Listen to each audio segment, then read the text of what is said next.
Men look to women for both morals and leadership skills because they don't have any of their own. This is why we often blame women for infidelity and for affairs.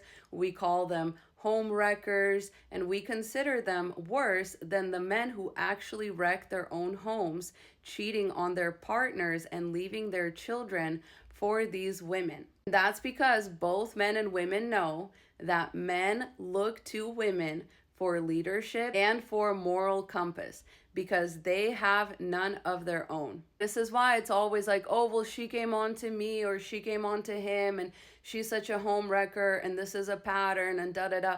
Why didn't he say no?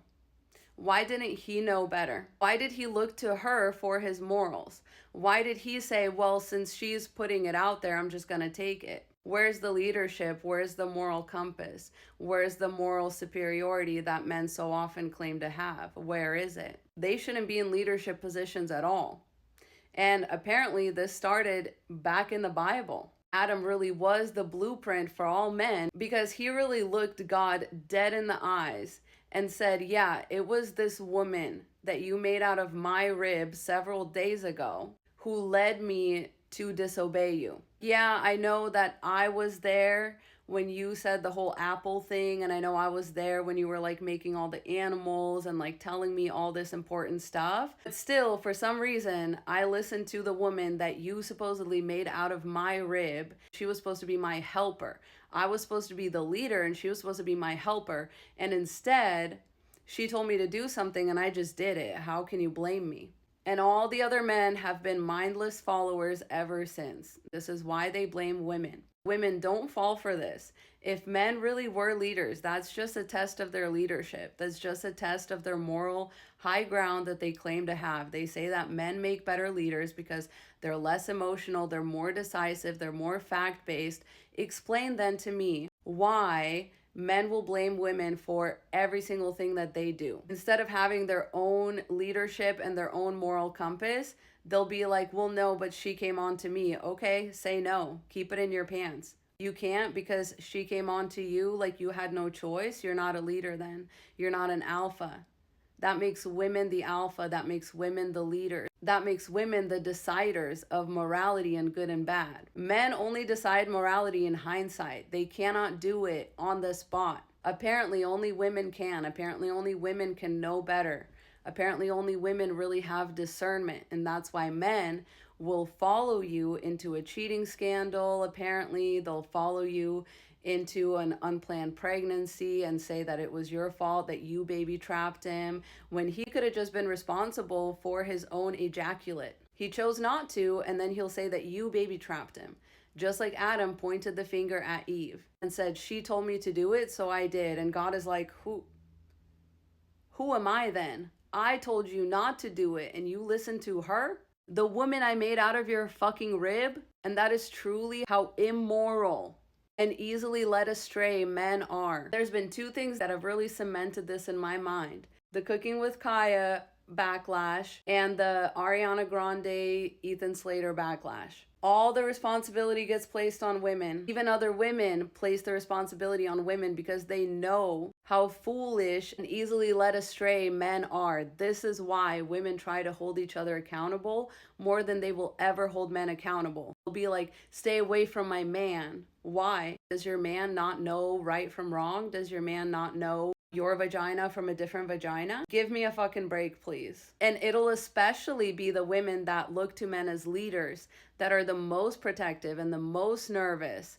when other women are around their man. These are the women that are like, oh yeah, my husband has to follow the Billy Graham rule. Like he can't be behind closed doors with any other women. Why? Even pastors sometimes hold themselves to this Billy Graham rule. To me, that's actually an extremely disturbing admission of the fact that they have no self-control, they have no moral compass, and that if an opportunity presents itself, they're not going to think twice about what's right and wrong in the situation. They're just going to do it. Please never rely on a man to have the moral compass or to lead you anywhere but off a cliff. That's where they're going unless a woman actively prevents them from doing it. right? The fact that a lot of men need to be actively prevented from cheating on or lusting after other women by the women that they stood up there and took vows with, the women that they say, I love you to every night. You have no moral compass. You have no moral high ground. You don't know right from wrong. You don't know good from bad. You're not fit to be in a relationship. You're not fit to call yourself an alpha because you have none of those skills. You have no critical thinking skills. A leader has critical thinking skills. They think about, should I do this or no? Will this benefit me? Will this benefit the people I care about? Those are critical thinking skills. Men who say it was a mistake, I just wasn't thinking, I forgot, da da da. The only thing that you've admitted with your unwillingness to take responsibility and to learn from your mistakes is the fact that nobody should ever, ever, ever look to you as a leader, as an intelligent person, as any sort of moral compass. You have just given up your ability to judge others. You've given me everything I need to dismiss your opinion forever until the end of time. Because as long as men keep claiming ignorance, being manipulated by women, like, I just can't take them seriously. Women are supposed to know all this. Women are supposed to not end up in situations where they're gonna get, drugged, raped, abused, all that stuff. Always supposed to be dressed modestly, but not too modestly, otherwise men won't look at them. But you also can't dress too immodestly, otherwise men will grape you or assault you or think that it's okay to treat you like a piece of meat. Because they have no moral compass of their own. They can only look at something and be like, oh, okay, that's a man. Okay, so stay the fuck away from them. 99% of them are gonna be like this, and I'm sorry to have to tell you that. One thing I've come to realize is that men don't really care about being predators, and in fact, they want women to think of them as predators. That is until we use that word, until we call them out on actually being predators. Then they get really upset. But until then, they will absolutely describe themselves as a predator. They're absolutely okay with being known as predators, because when women complain about abuse in a relationship, when women complain about being raped or assaulted at a party or something like that, the excuses that men make for one another in those moments makes it very clear how they think about themselves and most men as predators. They will be like, well, what were you doing there? Why were you wearing that? You should have picked better. All of these excuses really are acknowledging one thing. They're acknowledging the fact that men will take advantage of you if you're not careful. What is that? You're describing the relationship between a predator and their prey. The prey has to be careful because the predator, it's in their nature to harm, assault, subdue, all of that, right? Men say things like, well, I just couldn't control myself. No, I just can't help it. That's all predator talk. That's you telling on yourself that your nature is literally predatory. You will take advantage of somebody in a weak and vulnerable situation because it would be stupid of you not to, right? No, only a predator would do that. Only a predator would do that. But men act like it's normal. Men will be like, no, that's actually our nature. But then they'll get mad when you call them a predator. They'll get mad when you try to warn other women that most men have this kind of mindset. They'll be like, no, we don't. Not all men. How can you say that? You're such a misandrist. But when a woman ends up in a situation where a man has abused, assaulted her, taken advantage of her, acted in a predatory way upon her, what do men say? Men say she should have known better. She should have picked better. She should have been more careful. So there you have it. Men know they're predators. They just don't care. And not only do they not care, they also just don't want to be called out on it. They only want to use that fact in order to defend themselves. They don't want women to use that fact to defend themselves because, once again, they are what? Predatory. One thing I've personally learned in life is that you should always be more mean to men than you think you need to be.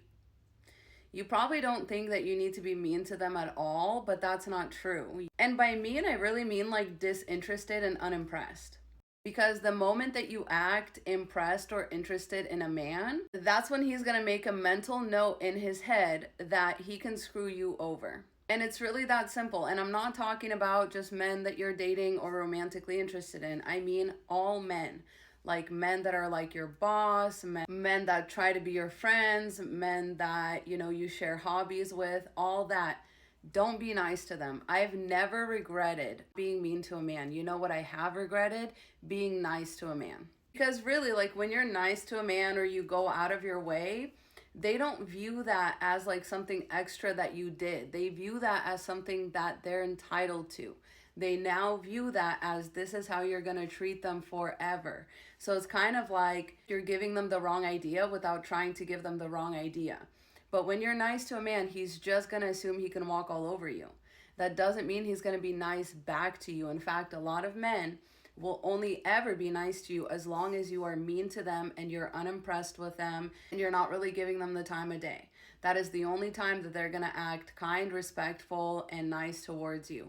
Other than that, the moment that you give them like one compliment or you say something nice about them in public, I'm just going to tell you right now that has never worked out well for me. We're keeping it real distant. We're keeping it real low key because I'm never going to trip over myself trying to compliment or be nice to a man who's going to either get the wrong message from that or is going to use that to his own advantage. A lot of men will use your niceness and eagerness to help just in order to get ahead at work or in order to raise their status, like with other women or even with other men. You have to be very careful of the influence that you wield as a woman because a lot of men really do want your approval and they're not going to stop until they get it. And that is the most power that you're ever going to have over a man. And once you give them that sign that, like, we're cool, I have your back, that's when they kick their feet. I'm just talking romantically. This is even as friends, even as co-workers.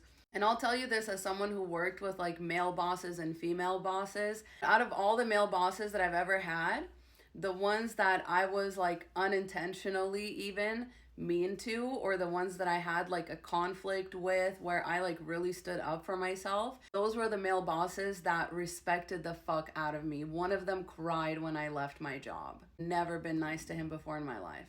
Do without what you will, but go be mean to a man today. Godspeed. I love you so much.